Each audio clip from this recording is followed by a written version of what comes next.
秋天是进补的最好季节。今天来跟大家分享北方的小吊梨汤。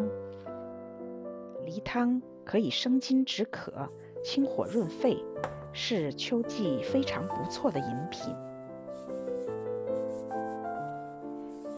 先用食用盐仔细地清理干净雪花梨或者鸭梨的外皮。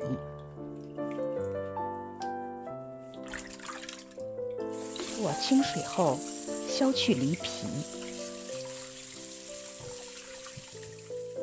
梨皮不要扔掉。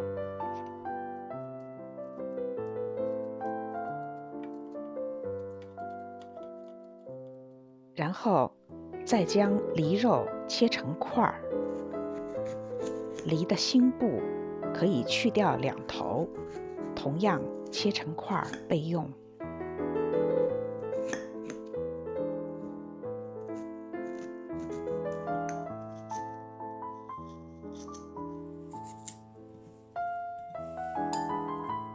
银耳提前用水泡软，再准备适量冰糖、几粒枸杞和2-3粒话梅。我另外还准备了几粒莲子和2-3粒红枣。先将银耳倒入锅中，然后加入提前泡软的莲子、梨皮、梨块、冰糖，还有话梅，加凉水没过原料。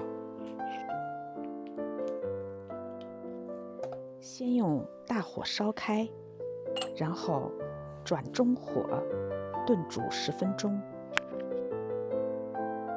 10分钟后，加入2-3粒红枣，继续盖锅煮10到15分钟，直到梨变软。最后捞出梨皮和梨心，加入几粒枸杞和少许蜂蜜。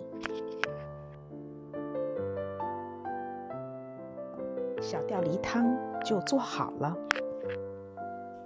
梨香、银耳香，和着微酸的话梅的味道，无论是热饮还是冷饮，都非常的不错。煮软的原料还是很好的甜品，赶紧试试吧。我是唐丽儿，欢迎您订阅分享。